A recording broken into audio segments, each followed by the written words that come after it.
what would be your top priority for the city?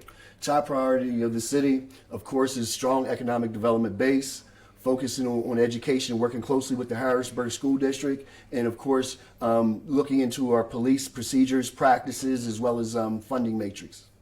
Another thing is, I mean, how do we, this is a good question, this is literally what we were just talking about, but how do we make Harrisburg more equitable for those struggling financially?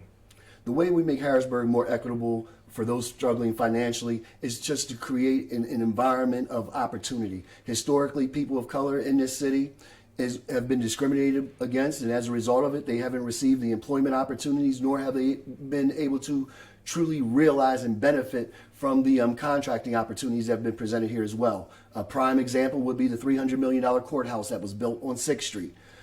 They essentially have zero minority participation. The general contractor is not even from the area. He's from essentially a different state. And when you have a situation such as that, how are you going to change the trajectory of a community? You're not even hiring the people who reside within it. So when we look around and we see the slum, when we look around, we see the blight, we look at the underconfident selves of the people who inhabit these streets and in this community, and you wonder why the situation in terms of violence even occurs, is because people do not have access to capital. They're not given jobs. I tell you what, if you want to eliminate crime, you increase opportunity. What would you do to help the city recover from COVID-19? There are myriad things that need to be done to help the city recover from COVID-19. And of course, one goes back, again, creating opportunity. We create opportunity by providing jobs. We provide jobs by just looking around and see what we need done in the streets. We need our roads paved. Those are job opportunities. We need our trees cut. Those are job opportunities. We have numerous areas throughout the city that have illegal dumping. Those are job opportunities.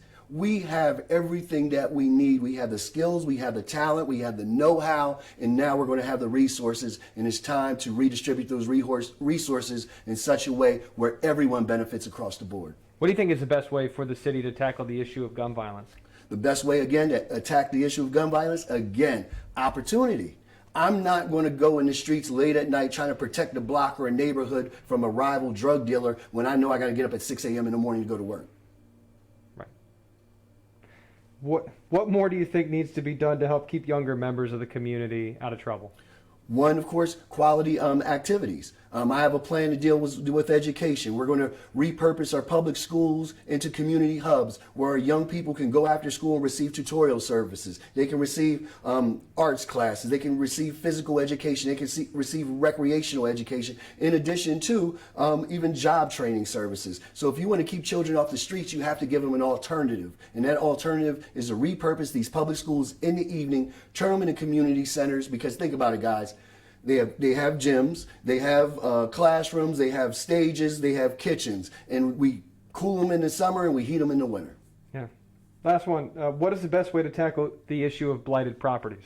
The best way to tackle blighted properties, of course, is to, are you talking about from the landlord perspective or just blight in general? I think blight in general, but I mean, maybe the landlord way might be the best way. Because there's several ways to attack blight. One, of course, is to increase codes enforcement.